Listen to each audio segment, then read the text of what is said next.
Hello and welcome, film buffs. I'm Hunter Van Leerup, and as always, I'm joined by my co-host and fellow cinephile, Zachary Drove. Hello, guys. What's up? We are the box office losers. Each and every week, we deep dive into the movie sphere to watch and review any and all films to ever grace the silver screen or your TV/streaming screen, especially in 2020 and 2021. This week, we're talking about cult classic Office Space from 1999. We'll get more into that later. First up, Zach, give us what are your opening thoughts on Office Space? Because I thought it was okay. So I like this movie. I first saw it back when I was I think 13. I first saw it 5 minutes ago. Actually, cause my mom fell in love with the red stapler gimmick about this movie. The red stapler gimmick is interesting to say the least. So yeah, she likes this whole entire. She liked that part.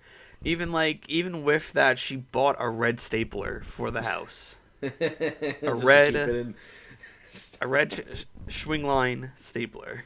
That's fucking funny. Yeah, no, Milton steals the show, hands down. Oh, he does. What are your thoughts with this movie, though? Going, not too much. I thought it was fine. I've heard really good things about it. I've seen all the memes. That'd be great. You know, I've seen all the memes and the reviews of this movie, so I knew it was kind of like a cult classic. But I don't know. For cult classics, it's either I love them or I hate them. I love The Big Lebowski. I love Scott Pilgrim versus the World. But I hate other cult classics that are just I don't know if this is my thing. Like Mallrats, I don't really like too much. It was fine. I remember I remember giving an review. Looking back, I should have given a little bit of a higher review because I still think about it. But it's not as good as Clerks or even Chasing Amy, which we'll talk about soon. So, having seen Office Space now for the first time, I don't understand the hype. I can see where you're coming from. I don't know if you like it as much as some people, but I see where the wit comes from. I like the dialogue that they present. The characters are all really good. Even the characters that show up for one scene, "Hi, my name is Steve. I used to be addicted to crack." That character's funny. Yeah. Drew is funny. The dude who's "Hey, man, just stop on my dick." She could get it. That character, he was interesting. If you look at him, he seems like a very outdated Adam Devine. he looks like a really young Jesse Plemons, but it's not. His name is Drew Pitts or Greg Pitts. So, but, just seeing all these characters, and some of them are unrecognizable to who they are. I completely forgot Gary Cole was Bill. Yeah, because you don't think about it. You're just oh, yep, that's him. What's his name? John C. McKinley. However you pronounce his name. Yes. He's from Scrubs and Dr. Cox. from Standing Up. That's Dr. Cox. He's fucking great. And then we see Stephen Root as Milton, who's unrecognizable. Oh yeah. The character he plays is just hey, hey, what? No, I get to listen to the radio, and I was that is not a Stephen Root character. Stephen Root is this loud, obnoxious, dirty man. Look at Barry, for example. He is Barry's quote unquote dad manager kind of guy where he sets up the hits for him, and he is just come on, man, we gotta make the money, we gotta do this, fuck you, what are you doing? And in this he's just this simple minded, simple thought character where he's yeah, I'm just gonna fucking give me my fucking stapler, and I'm okay, here we go. It was so cool to see him play something else, which was interesting. So yeah, that's my opening thoughts on Office Space. Now I'm gonna read off the overview, then you're gonna read the cast because the last names are the death of me, as we all know. Office Space is a 1999 American dark comedy film written and directed by Mike Judge. It satirizes the work life of a typical mid to late 90s software company, focusing on a handful of individuals wearily of their jobs. It stars Ron. You don't gotta read that. That's the cast. I'll go through that. Yeah. So the cast of this movie is Ron Livingston as Peter Gibbons, Jennifer Aniston as Joanna, Stephen Root as Milton, Gary Cole as Bill, David Herman as Michael Bolton, but not that one. AJ Nadu as Samir Naghenanajar. I think I got it. Close enough. Deirdre Bader, Tank, as Lawrence. John C. McGinley as Bob Seidel. Joe Baez as Dom Portwood, and Alexandra Wentworth as Anne, which is Peter's ex-girlfriend / ex-wife. Hard to tell. She wasn't in it that much. But then we have characters like, Greg Pitts, who played Drew, and you have Mike Judge, who played the manager of Coochies or Tchotchkes. Not Coochies, Tchotchkes. But he's credited as William King, even though it's Mike Judge. So yeah, the cast is pretty fucking stacked if you really think about it. But then again, back in 1999, these guys weren't all that. I mean, don't get me wrong, they were still popular actors. I'm not saying they weren't, but there's a lot of people who I did not recognize were in this movie, and I was like, oh shit. Well, I think the only person that was all of that is really just Jennifer Aniston because of Friends. Yeah, but this was like around the time Friends was ending, right? No, it was still in full swing because it ends towards the later half of 2001 after 9/11. Oh yeah, this was directly like in the middle of the and they didn't even give her a big part either. Yeah, her part was like kind of minuscule. I think she had like 10 lines of dialogue. But like when we get into it, they just want to, like it states in the notes that they want to cast a popular actress. Yeah, just to make the love interest, draw people in. Yep. Yeah. So budget of this movie was $10 million. Box office was only 12.2. Big bomb right there. He basically made back the money and just a little bit extra. That sucks, but also it's one of these cult classic-y movies that isn't for everybody. Like, if you look at a lot of the cult classic movies and, like, the indie movies, they don't make a lot of money back. But they like, live forever in people's hearts, and they probably made a lot of money off DVDs and stuff as well. DVD and VHS releases. Yeah, I feel like for this movie, that was a huge, like, home release. Oh, yeah, I could definitely see that. Now, going into this... okay, so getting into notes, Office Space originated in the series of four animated Milton short films that Judge created about an office worker by that name. Milton. Yes. They first aired on Liquid Television, A Night After Night with Alan Heavy, and later aired on Saturday Night Live. That's awesome. The inspiration came from a temp job which he had that involved alphabetizing purchased orders, and another job as an engineer for 3 months in the Bay Area during the 1980s, just in the heart of the Silicon Valley. In the middle of that, overachiever yuppie things in that is that just awful. It was just awful. Yeah, that was his quote. Yeah. No, I didn't know that they were based off, well, not really SNL skits, but I didn't know they were based off Milton. Well, it even says it in, like, the opening credits of it. Oh, I wasn't really paying attention. I was setting myself up. But, that's cool. I like how you can get, like, kind of like Night at the Roxbury. Even though I know that's not a really great movie, that was one of the movies that Will Ferrell did with his fellow SNL alum. I forget his name, I'm so sorry. Where it was like the "What is love?" and they would bounce their head in the car. That skit, they turned into an entire film. Kind of like Wayne's World. Yeah. Oh yeah, that's a better example. At least Wayne's World was really good. At least in my opinion, I like it. Yeah, so it's cool to see that SNL stuff lived on into other mediums. There's a lot of movies that spun out of like SNL stuff that didn't like see the light of day really. So I'm excited for that one, and I'm glad that this one kind of did it in a way. So it goes to show you there are creative people working there, even if some of the skits are bad. Getting back into more of the notes though, Peter Sheeran, right? Is that right? Chernin. Head of 20th Century Fox, where Judge had a deal, wanted to make a film out of the Milton character inspired by a former coworker of Judge's in Silicon Valley, who had threatened to quit the company if they moved his desk again. You don't want to know what he does at home after work, Judge replied. Instead, he suggested an ensemble cast-based film. Someone at the studio responded with Car Wash, but just set in an office. What the fuck is Car Wash? It's a good question. I'll look it up while you read the...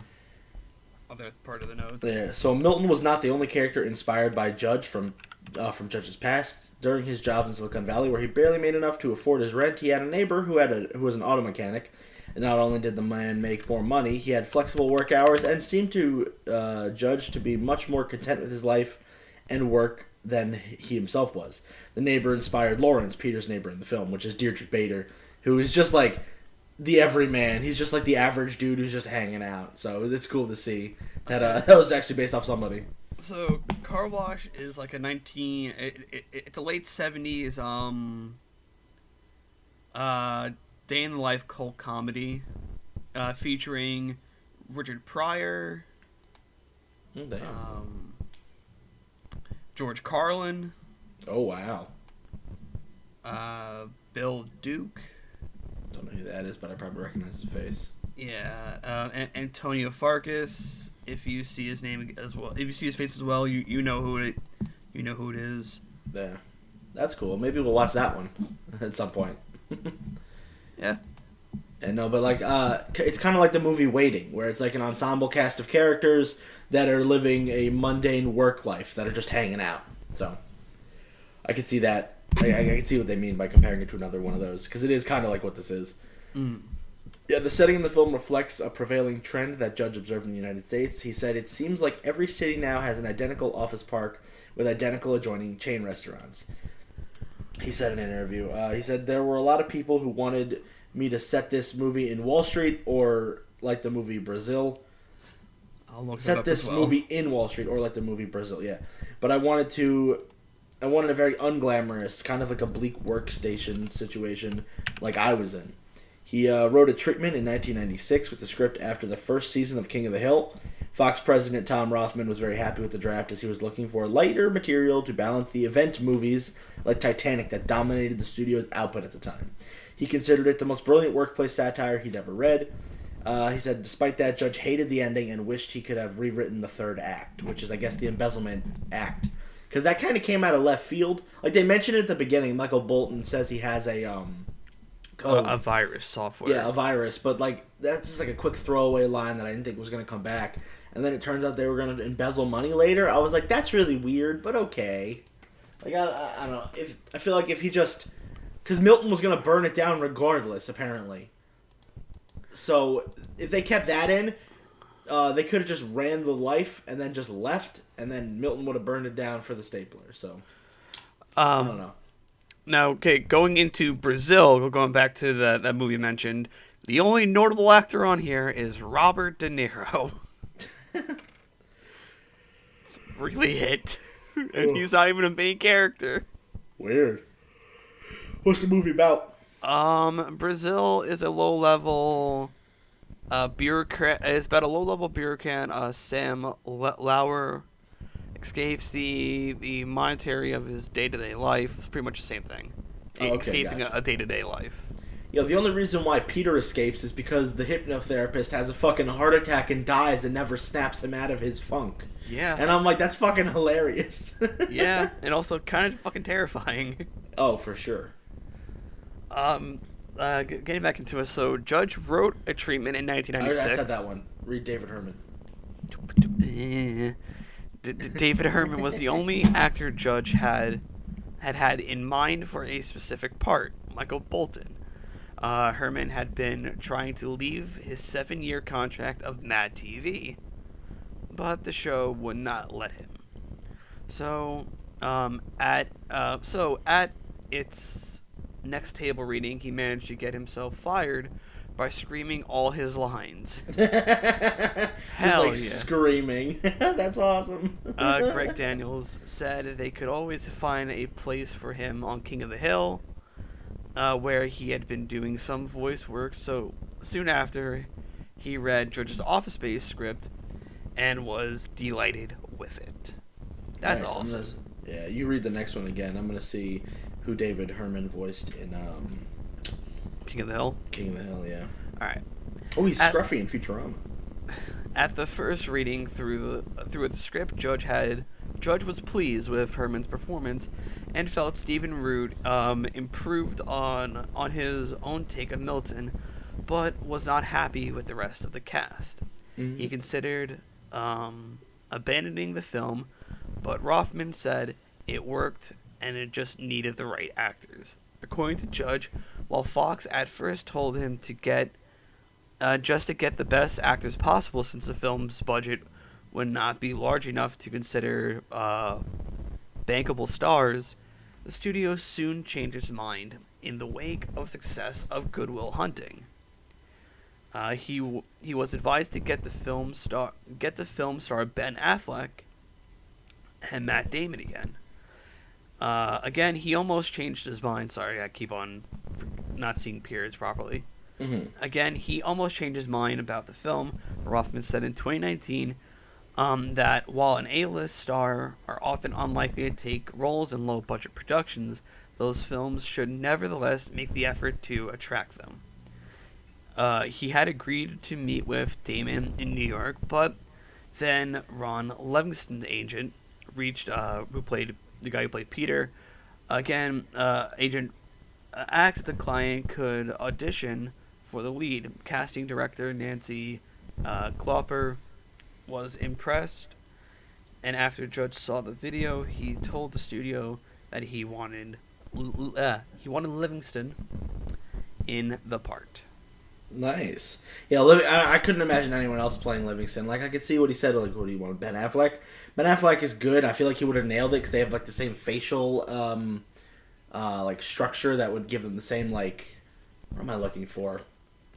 Same reactions. And the same like, kind of. What am I looking for? Oh my god.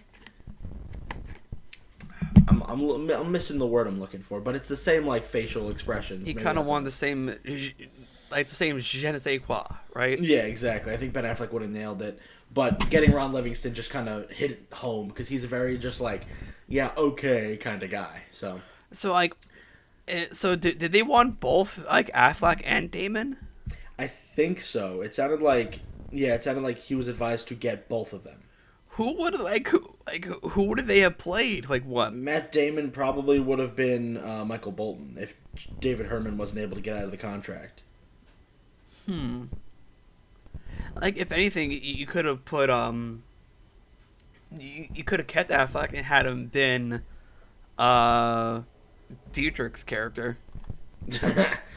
Diedrich Bader? No, they could have had both Matt Damon and Ben Affleck play both the Bobs. That would have been fun. Oh, that would have been perfect, to be honest. I mean, don't get me wrong, I like who they got. Like, I love, oh my god, John C. McGinley. Yeah. But, like, man, Matt Damon and Ben Affleck would have been hilarious. Even like I'm thinking of them in the Michael Bolton scene.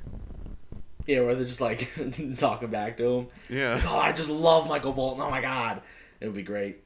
I looked up what David Herman is from. He was most notably Buckley in King of the Hill, like in that show. But he's been in a bunch of stuff. He's a huge voice actor. He's actually part of the Brickleberry and Paradise PD team. Oh. Yeah, he's the main character in those. He's Steve and the other Steve. Blonde Steve, basically. He also had a small role in Bob's Burgers, I saw. Oh, yeah. Everyone's been in Bob's Burgers. Every comedian's, like, been in Bob's Burgers. But, yeah, no, he's been in a bunch. He was in OKKO. So, yeah, no, he's being a big voice actor. I didn't recognize his face, because I guess he's not a big movie actor, and I was right. He's not really huge into the movies, but he's a big animated voice actor guy. I recognized the name, and I was like, who the fuck is this? It's the guy from Brickleberry and Paradise PD. And I can't believe I admit that I watched those, but I do, so. All right, do you want me to pick up, or do you want to pick up? I got it. So Jennifer Aniston was cast to accommodate Fox's desire to have a recognizable film star in the movie. Although they were concerned that her part was too small, because it was, the subplot involving her battle with her boss over the flare was added as a result, and she was written out of the sex dream sequence. That was funny.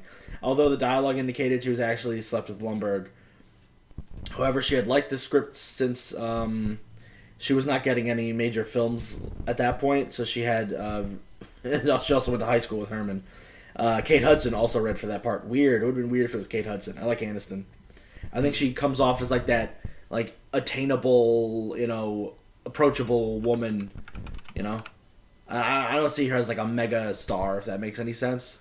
I'm not trying to debase anyone's career, but... So, yeah, I forgot who Kate Hudson was. Yeah, seeing her, like, she does not fit that part. Yeah, no. Kate Hudson would have been, I think, a little bit more upper echelon of like, oh, I cannot approach this woman and just ask her for her number when she's working. Like Jennifer Aniston's like, yeah, I could see myself doing that. Yeah. Not to Jennifer Aniston specifically, but someone that looks like Jennifer Aniston. Yeah, because like if you think about it, because at the time, like pretty much with Jennifer Aniston, she was the girl next door at that time. Yeah, well, to a degree, yes. Yeah, and quite literally in Friends sometimes. That's how I guess I see it. I rather see Aniston over Hudson, because it one thing like I bring it up, like she was pretty much at that point the girl next door that every like kind of middle-aged guy to like upper 30 like lower 30s would have asked out at one point. Yeah, I could see it. So, where were we? After casting the Indian-American Ajay Naidu as Samir, who had originally been written as an Iranian character, the character was rewritten to be Jordanian, so Naidu worked with a dialect coach to get the accent right. John C. McKinley auditioned for Lumbergh, but was ultimately cast as Slidell. And then Judge said that Gary Cole made Lumbergh 10 times funnier. And, like, the way Gary Cole would just, like, hey, so, okay, it was just so good. The way he, like, set up all these, setups. Also, it just worked. Now, but just picture just McKinley and Cole's roles reversed now. Mm-hmm. To say the least. It'd been so interesting. Oh yeah, because then we would have seen McKinley just be like, okay, great, yeah, it's the voice of him. Great, Yeah, I don't think he could have pulled off the voice. The voice with Gary Cole is just so monotone and like, Hi, it's Lombard here at the office. I see you haven't come in, and it's 3:00. Could you come in at your earliest convenience? That'd be great. No, it's just so good. He's probably the best character. And a casting search in Texas yielded Greg Pitts for Drew, but no one could play the Tchotchkes manager. They didn't find anybody, so Judge took it over and then labeled himself as William King. Judge made the transition from animation to live action with the help of Tim Sturch. That's a name. The film's direct. That's just a bunch of letters. Schuretstedt did with 2 T's. The film's director of photography who taught him about lenses and where to put the camera. Judge said, I had a great crew, and it's good knowing that I'm not pretending you're an expert. Principal photography began in Texas in 1988. 1998. Blah, blah, blah, blah. I count. Wow. Just welcome to my playing field, asshole. You wouldn't have been able to pronounce that name, bro. No, but now just hearing you go, yep, now that's a name. Moving on. Like the one I could. I tried. I tried. All right. Do you want to continue on with It Did Not Start Well? Yeah. It did not start off well. By the third day of shooting, temperatures had risen over 100 degrees Fahrenheit, 38 degrees Celsius, and smoke from fires in Mexico were filling the sky over Austin, making it a white name says that's that forced postponement on the opening traffic jam scene until it cleared. Oh, that traffic jam scene was funny. Because you feel it. Mm-hmm. You feel it in your bones. If you ever been in a traffic jam with someone, or you've been the driver in a traffic jam, you just feel that. Yeah, no, I was like, okay, here we go. But then always, once you get to the front of it, it's always because there's a fucking accident, and everyone's just like, huh, let me look at this for 10 minutes. Studio executives who saw the dailies were not happy with the footage that Judge was getting. He remembered them telling him, more energy, we gotta reshoot it. If you're failing, you're failing. Crazy. Oh, and to people who don't know what dailies is, that just means like the kind of like the shots from that day. Yeah, because they want progress that you're actually filming the movie and not just taking their money and being stupid.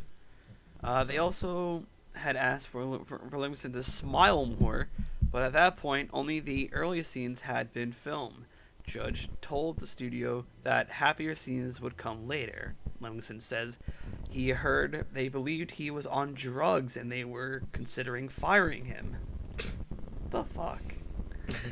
What the hell? Why? Because they hear a rumor and they go, oh, we can't have this guy be here. What if he overdoses? What if he, goes to rehab and then it's bad in our fucking shit? Oh, Dude, executives go crazy. I cannot wait to read this next part. In addition, Fox did not like the gangster rap music used in this film. I think it worked. What, did they want the freaking like pop punk shit that everyone was pumping out? They wanted Michael Bolton. Rothman told them he had to take it out, and Judge said after production he would do so if the next focus group also disliked it. A young man in the focus group said that the fact that the characters worked in an office but listened to gangster rap was one of the things he liked about the movie, and Rothman... He's like, it's funny they listen to that hardcore shit even though they work with printers. There's another thing I realized, like, this film had a lot of, like, Navy SEAL... Oh, yeah, it was a little weird. I think it might have been sponsored by the Navy SEALs, or at least that where some of the money came from. Yeah, because I see that, like, Peter had a flag in his house. Bolton had a poster in his desk. I was like, that's kind of weird. There's a lot of, like, Navy SEAL sponsorship here. Yeah, unless Judge was just shouting out stuff, like, from his past. I don't know what Judge did prior to being besides his jobs in the office, but yeah. Maybe no, but what? Like, like Fox didn't like the gangster rap. What did they really want them to pump in like all that generic pop punk stuff that we were hearing from like everywhere? Yeah, I don't know. It was weird. I think they just wanted like typical like just music, like some poppy music. But I like the gangster rap really worked for like the style of movie that it was. It fit. Mm-hmm. Do you want to pick up? Yeah, so the scene where Peter, Michael, and Shamir take their office printer into the field and batter it to pieces is inspired by Judge's experience with his own printer while writing Beavis and Butthead to America. He told his co-writer Joe Stillman that he was so frustrated by it that when he was done with the script, he planned to take it out into the field and destroy it while videotaping the process. Tim says the whole sequence was largely improvised, but Naudu adds that they were trying to do it in a way that invoked how the Mafia would do it to someone if they wanted to punish or kill them. Livingston thus played the part of the Don, circling behind Naidu and Herman while they struck blows with the bat, feet, and fists. Years after, Naidu says he met some actual mafiosos in New York who told him that they were huge fans of the film, and the scene was authentic. That's really cool. So, that scene's been replicated plenty of times in popular media. I know, like you like saying that, but then you also realize too, like, man, that scene had an impact in pop culture. Yeah. Destroy shit. I consider that scene one of the most iconic and most and one of the best scenes in like comedy movie history. Really? Because like it's so iconic. It's not even funny. But it's still it is funny in some cases. Oh, for sure. There's like where he's like, Herman comes back and starts punching it with his fist, and they have to drag him back. I love like before it happens, he goes like CP love letter. What the fuck does that mean? Oh yeah, there's a bunch of just like, come on, this is what I want. Give it to me, you son of a bitch. Come on. He's just hitting the buttons. But seeing that, yeah, that scene has been like overdone a lot, but it shows that like that scene is so iconic. Yeah, I think they did it in Workaholics and The Office, both workplace comedies. Oh, I love Workaholics. I wish there was a movie for that. We can just, besides Game Over, man. Yeah, well, besides Game Over, I wish it was like a canonical movie for them. Yeah, no, I mean that show was good in itself. It doesn't really need a movie, but I would like to see one because I want all of them to come back. They haven't done a movie together since anything together really since Game Over. Since Game Over, like I've seen, what Durs he did Champions, which unfortunately got canceled. I thought that was pretty good. Divine is obviously the most popular one, and then Blake does a bunch of like small roles in comedies, but he's a big writer. So. Yeah, surprised. I thought Durs would have been picked up more. Because he's typically he's considered like the hot guy, but if you're not the funny fat comic relief guy, and that's huge in Hollywood. And Adam Devine is genuinely hilarious. So yeah. All right, but back onto it though. I'll read the. I'll read the McKinley. Yeah, the McKinley. Then I'll read the up to where it goes with Judge was very. Alright, sounds good. McKinley says the film contains many improv moments. It was like jazz on the set. One example he recalls was when Paul Wilson, the other Bob Porter, cannot pronounce Samir's last name. He says, when he's not going to work here anymore. Nadu, for his part, improvised the breakdancing, which he did with local friends after shooting his scenes during the day. The improvisation also helped solve some problems with the script. Originally, Bolton was referred to the singer he shared his name with as a non-singing asshole. No, as a no-singing asshole. However, Herman recalled it was decided that the film could not say that since it would imply he did not sing his own songs. So he came up with no talented ass clown. That's a better one. Judge was very was that exacting his demands. Yeah. Exacting his demands for how the Initech set looked. He said regularly that it had to seem oppressive. What the okay. He's like, it's gotta suck real hard. The production went as far as screen testing different types of gray cubicles. Jesus. Judge also wanted the cubicles to be tall so that Lumbar would have to lean in and see from Peter's desk. Considerable effort was also expanding to making sure that the TPS reports looked realistic. Those fucking TPS reports. Yes, I got it. Yes, I read the memo. I think you need another one because you didn't hand it in properly. And if we'll get you another one, and then that'll be great. Okay. Alright, so the glasses Root wore to play Milton had lenses so thick that he had to wear contact lenses to see through them. Even so, he still said he had no depth perception, and he had to practice reaching for the stapler, and that's why it was eventually painted red so he could see it. Swingline provided the stapler after the filmmakers could not get permission to use Boston or Bostitch brands for their manufacturer.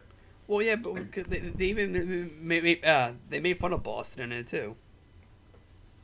Well, yeah, probably that's why. Because I wanted to keep my stapler. I think we switched to the Boston ones, but I just didn't want it. Judge hated the one-sheet poster that the studio created for Office Space, which depicted an office worker completely covered in Post-it notes. He said people were like, "What is this? A big bird? A mummy? A beekeeper? A tagline?" And the tagline, "Work sucks." It looked like an Office Depot ad. And I just hated it. I hated the trailers too, and the TV ads especially. McGinley too felt it looked like a Big Bird from Sesame Street, the children's series, and that he would not go see such a film. For the home release, Judge was upset that the same image was used, albeit with Milton peeking over the man from behind it. Yeah, the poster doesn't represent this movie at all. It doesn't. I actually I have except with Milton there, obviously. I have the pop filter. The pop figure of the Post-it man. Yeah. I thought they were going to cover someone in Post-it notes, and they didn't. I thought they were going to get so bored that one of their coworkers was going to fall asleep, and they were going to cover him in Post-it notes, and then he was going to wake up. And that's what I thought that was from. But I understand it's the workplace aesthetic, so sure. But at the same time, it's like, didn't work if you weren't going to put the joke in there, dude. Hold on. I know Judge didn't do it, obviously. It was the company. I'm going to grab the pop figure real quick. Hold on a second. Yeah, you can send me a picture. Yeah. Where was I? The studio also had a man live in a plexiglass cube above Times Square for 5 days. Livingston, when he visited the cube for press events, found that most reporters preferred to talk to the man in the cube and not him. He was not surprised as tracking for the movie was not good, and there was a foregone conclusion that it wasn't going to open well.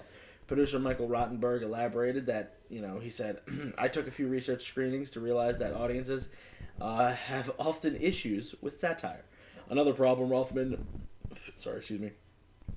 conceded later was that they couldn't put Anderson on the poster due to her small role. Later, he admitted that the marketing campaign did not work well and said Office Space isn't like American Pie. It doesn't have kind of jokes that put you in 15-second television spot. Somebody had to hit him in the head with a frying pan. It's sly And let me tell you, Sly is hard to sell. And that's true. A lot of the dialogue ended up being funny, but there had to be payoff for it. Like the whole thing with the guy who's selling magazines, that's like a fucking 3-minute payoff for that joke. Yeah, it is. There's not a lot of jokes that are so quick-witted and stuff that you can't, like, oh, a 15-second television ad. Like, the best stuff you could show is, well, that'll be great. But that's not really funny unless it has its proper context. Same with Milton. You can't really understand Milton half the time. And without context, Milton is annoying. Alright, I just sent you the pop figure. Is it emoji? Oh, no, there it is. Oh, I missed it. Is it? It's on Discord. Yeah. Oh, that's a good one. It's cool looking. I like it. Who's it supposed to be though? Milton? Like it can also be Lumbar. I guess because he got glasses in the. No, I think it's supposed to be Milton because he has the same tie. He's also the same shape. Well, I also thought Milton was gonna be the main character when I first heard of this movie. Oh yeah, because he's on the poster. But it's based off the Milton character, so yeah. I can see where you could go wrong with that. But nah, it's Ron Livingston as Peter Gibbons. So, out of the notes and into the plot. This is a pretty, fairly quick plot read, so I'll jump through the first paragraph. Yeah. Peter Gibbons is a frustrated and unmotivated programmer who works at a company called Initech. His co-workers include fellow programmers Samir Naginjnahar and Michael Bolton. Naheen Nanahar. God damn it. I don't think they say the J. Anyway, as well as Milton Wadhams, a meek collator who is mostly ignored by the rest of the office. The staff, who's been fired for years. The staff constantly suffers under callous management, especially Initech's swarmy vice president, Bill Lumberg, whom Peter loathes. Peter's girlfriend, Anne, persuades him to attend a hypnotherapy session. Dr. Swanson, the therapist, dies of a heart attack while hypnotizing Peter. A newly relaxed and self-confident Peter acts on impulse to skip work the next day and ignores phone calls from Lumberg and Anne, who angrily breaks up with him and admits that she was cheating on him. And that was a lot of good payoff on that one. Yeah. Peter begins dating Joanna, a restaurant waitress who shares Peter's loathing of management. Okay, I just want to break down, because that's pretty much like the first...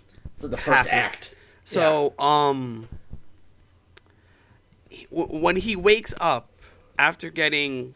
Like the morning after getting hypnotized, he doesn't turn off his alarm. He just goes back to sleep. How does a human fucking do that? If you just ignore it long enough. Well, no, the alarm is right next to his bed, and it's that annoying generic clock radio alarm that makes you want to punch a hole through a baby's head.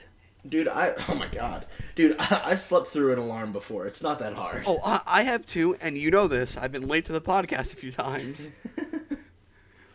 See, but it's different. Like our phone alarms are different than a clock radio alarm.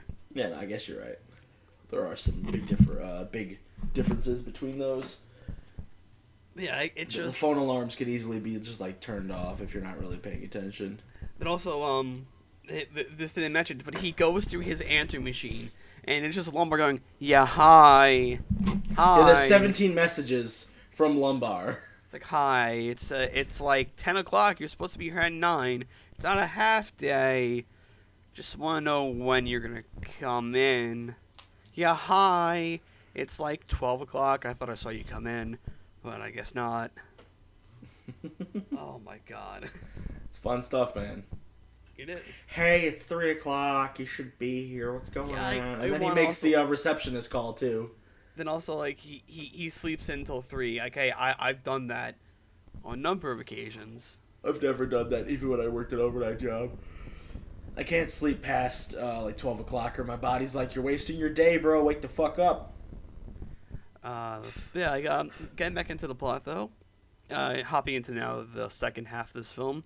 Meanwhile, a pair of business consultants, Bob Seidel and Bob Porter, just known as the Bobs, are brought in to help the company downsize. Peter finally shows up at work and casually disregards office protocols, including violating Initech's dress code, taking Lumbar's reserved parking spot, refusing to follow Lumbar's directions, and removing a cubicle wall that blocks his view of the windows. Mm-hmm. The Bobs are impressed by his frank insight into Initech's problems and they decided to promote him despite Lombard's misgivings. Michael and Samir, however, are fired. Milton is also Milton's also expected to be eliminated, but it is learned that Milton's contract had been terminated 5 years prior, in which Milton had the accounting department were not, which Milton and the accounting department were not informed. To avoid confrontation and riding on hopes that the issue will resolve itself naturally, the Bobs and Lombard inform only the accounting department and cease Milton's salary payments, without telling him he has been terminated. Yeah, that's fucked up. That's illegal.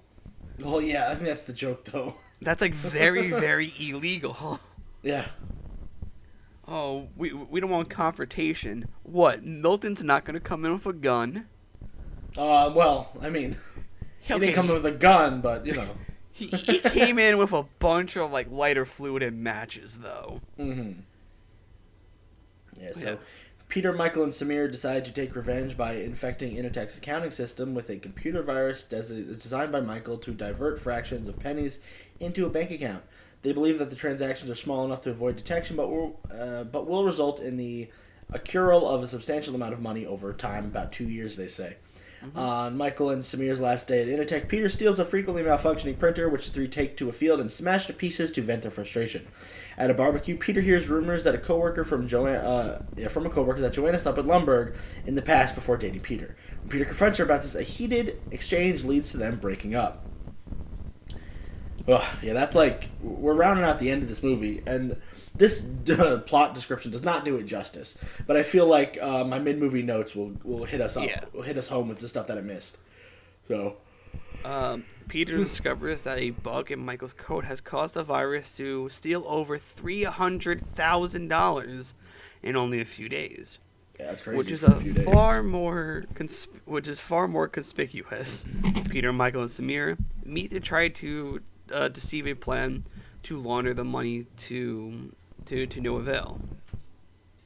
After Michael and Samir blame Peter for their predicament, he decides to accept full responsibility for the crime and write out a confession, which he slips under Lombard's office door at night, along with traveler's checks for the stolen money. Peter learns that Lombard Joanne slept with was an ex-coworker unrelated to Bill. Peter later reconciles with Joanne, who has started her new job at another restaurant, which is Flingers. Yeah, there was a joke that it was supposed to be called Hooters, and I thought that was funny. Okay, then. You know, if you watch the credits, Jennifer Aniston says, yeah, I got a new job at Hooters, and it's great, you know. But I guess they couldn't get Hooters, or that was just one of her improvisations. So, it's still funny, though. The next morning, Peter drives to Initech, fully expecting to be arrested, but discovers that the building has been set on fire, destroying all evidence of the scheme. Milton flees the scene with the traveler's checks, having apparently made good on repeated threats to burn down the Initech building after being pushed too far. Samir and Michael begin their new jobs at Initech's rival Initrode, while Peter lands a dream job as a construction worker with his neighbor Lawrence. Milton uses the money from the checks to vacation in Mexico. The end of the film. I like the ending. Sure, it was lackluster, but that's what the movie was as a whole. But it's meant to be that way, at least in my opinion. But alright, Hunter, since you have, I don't have any notes at all, so I'm gonna read mine first, just so I can get them out of the way. Yeah. So this film, we agreed before filming that this film was hard to take notes during. I mean, I got some, but it's not as much as usual. But this is my notes. This is my notes. So overall, this movie is funny with a lot of slow parts and jaded humor. Milton definitely steals the show with every scene he's in, though. That's facts. Milton is the best character. All right. Yeah.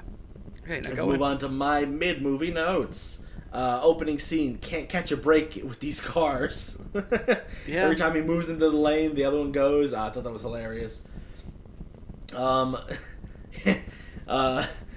Bolton locks the door because a black guy walks by. This is dated already. Yes, it is. He's listening to gangsta rap, and then he sees a black guy with roses, and he locks his door. I'm like, what the fuck is happening? It's ridiculous. It's the 90s. Yeah, and then we get our first... Oh, sorry, I'm yawning. Jeez.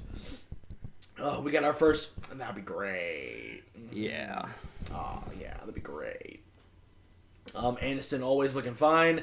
Lawrence shows up. It's Tank in human form. Everyone thinks Anne is cheating. It's funny when she is. It is. Lawrence has some great ideas. If he had $1 million, he'd have a 3-way. LOL. That's just it. Just a 3-way. He's like, yeah, girls like money, and I feel like I could make it happen. 2 girls at the same time. Mm-hmm. Dude, Milton is like the ideal fucking like vibe. Not Milton. Lawrence. Lawrence is the ideal vibe, dude. He's just a big mood. Yeah, because he's the average Joe. He just doesn't care. He's like, yep, this is okay. Yo, turn on Channel 9. It's the breast exam. It's the titties, bro. I said the boss sucks. It's funny how nobody really knows what the company does. Well, at least they don't tell us. Stephen Root is unrecognizable. I love that he's talking to Milton on the phone, even though he's like right next to him in the cubicles. Yeah. If the boss asked me to stay on a day I wasn't scheduled, I would just say no. That would be great. But remember, like he like Peter said himself, but like I'll say yes because I'm a pussy.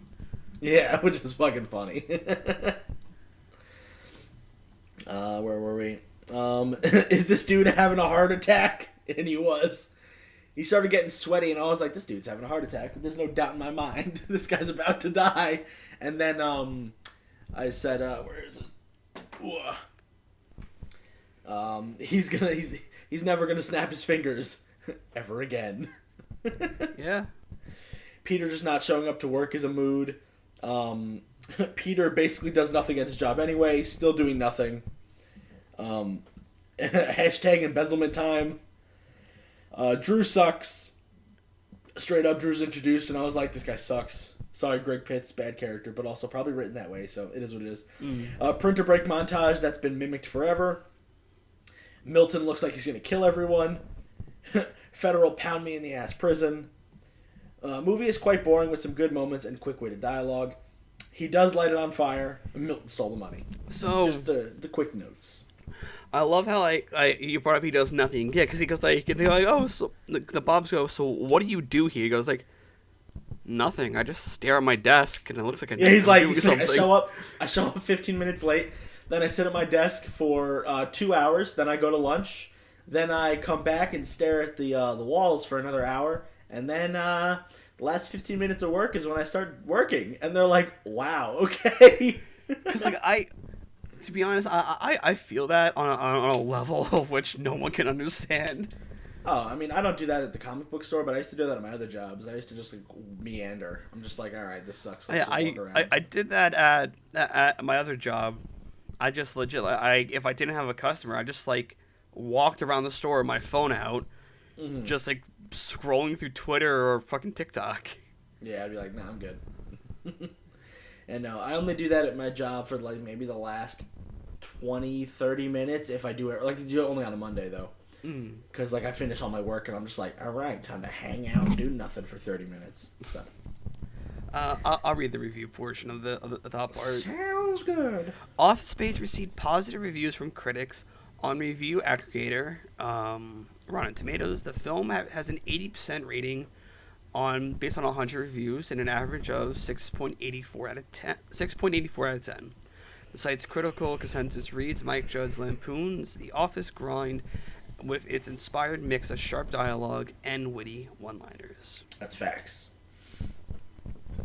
Zachary, do you want to read the good review since you gave it a higher score? From Joseph Dominguez of Film Inquiry. I looked up how to pronounce that before filming. Oh, I could have told you, but okay. Office Space will move you in a subtle philosophical. Will move you with its subtle philosophical theme and keep you entertained with jokes that contribute to internet age of memes. I hate that. That's facts. It's true though. I know, but tell me I'm wrong. It's not wrong, but seeing that, just like hearing that, just makes my fucking skin crawl. It's based off memes. All right, and I'll be reading the bad review from Stephen Holden of the New York Times. He gave it a 2 out of 5. He said, it has the loose, jointed feel of a bunch of sketches packed together into a narrative that doesn't gather much momentum. which is true in itself. It does feel like a bunch of sketches put together, and the narrative is a bit slow, but it's still a decent story, and it tells itself in a way that makes sense, and it's all basically grounded in realism for the most part, except for the fact that once Peter starts slacking off, he has no repercussions at all. Oh, I know. So, yeah. See, but like, does he eventually? Because it seems like he has snapped out of it towards the end. Does someone like snap their fingers? No, it's only when the hypnotist is supposed to do it. But there's a moment where you think he snaps out of it, but then the next scene he's back in it. So, you know, it is what it is. But I will read your review. So yeah, I'll read my review. I gave it 6 chicks at the same time out of 10. And I gave it 7. I could set this building on fire out of 10. And he does.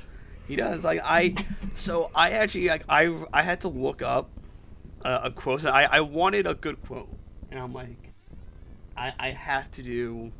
I remember like Milton always saying, "I'm gonna set this building on fire." I swear I will. Well, that's the last straw.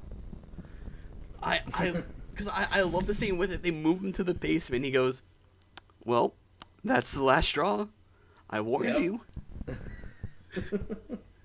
He's just like, yo, fuck this. They moved my desk again, and I'm in the fucking basement, and I'm not getting my paychecks, and he took my fucking stapler. I'm done. I was like, here we go. Can we bring up the cake scene? Oh, yeah, where he's like, last time I didn't get any cake, and then blah, blah, blah. Okay, so the girl that was next to him, the Asian lady. Yeah, she was supposed to pass the cake, but then didn't. Yeah, she was supposed to pass her cake, but she didn't. Yeah. Because she's like, last piece, I want it. Fuck Milton. He's fat enough. I feel bad. Like, man deserves a piece of cake. Man does deserve a piece of cake. He goes through a lot of shit, and he hasn't been getting paid. Man deserves a piece of cake. They told me to talk to you, and they told me to talk to Lombard, then talk to you, then I already talked to him, but now I'm talking to you again. Yeah, no. Okay, yeah, guys, I think that will round us out. That will indeed round us out of Office Space. We thank you guys. Overall, I was going to give it like a little closing statement. Go right ahead. And overall, this movie was good. I wouldn't say it's one of the best movies I've ever seen, and it's not one of the best cult classic movies I've seen. But I would definitely recommend it to anybody who works in a mundane office job and wants to get inspiration on not to embezzle money, but to break free from your confines of your office. Mike Judge is a phenomenal writer. I followed a bunch of his work. I still like his TV shows and stuff. It just sucks that King of the Hill got canceled. I hope they bring it back because I love King of the Hill. So, but Zachary, anything else you want to say before we close? No, I saw this movie young, so I didn't really understand it up till now really. Even though I still have like both of us have never worked an office job, but like we have worked retail. I almost did. Well, both of us have worked retail though, so we kind of know how this we kind of relate to this film. Yeah, I understand the mundanity, if that's a word.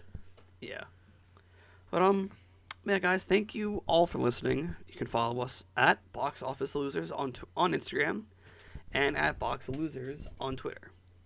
That's mainly just for like the art stuff that we find. We haven't posted much because it's been kind of slow on looking up art. I've also been getting lazy. That too, yeah. I hate Instagram. I hate running a Twitter that's I haven't had for so long. Exactly. Yeah, I barely post on my personal Instagram. I only post on my podcast Instagram for the comic book store because it's part of my job. So I'm not getting paid for this. just don't forget to subscribe to us on YouTube and on every single podcast platform. We really do appreciate it. Our numbers have gone up slightly, and it's awesome. That's awesome. Thanks, guys. Share with your friends, man. Yeah, leave a review and share with share with your friends. Side note, so I was looking at our analytics, Hunter. Yes. You do know we have German listeners, so good. They probably followed us for the Jojo Rabbit episode. No, appreciated everything I did for them. We've had German listeners for a while, and you told me that while I was doing my awesome accent. I hope you didn't offend them with your German accent. Nah, they would say something to me because they could find me on social media. They could be like, "Hey, man, that wasn't cool," and I'll be like, "Sorry, but like, do you not sound like that?" No, I mean, no offense. It was just funny for the movie. I'm not gonna do it randomly for no reason. You know what I mean? I did it because we were watching Jojo Rabbit. But Hunter, where can they find you, though? You can find me at Scruffy Moose Man on almost any social media platform. You can follow me at Andrew's Amazing Podcast every Wednesday morning for a comic book podcast. You can follow me at Pound That Button every other Tuesday for a video game podcast. And you can follow me every Thursday at The Farthest Galaxy for a Star Wars podcast. I do too many podcasts and I hate myself, but they're fun to do and I like my co-hosts. So it is what it is. Zachary, where can we find you on the interwebs? You could find me at Dark Shadows Ache literally everywhere. I'm pretty sure if you throw that into a platform I haven't been on, there's probably someone with that name. And also you can follow me on Sports Hit List. Every Thursday, me and my co-host Nick, we post our review of the AEW Injection. So, yeah, that is pretty much it. We will see you all next week, guys.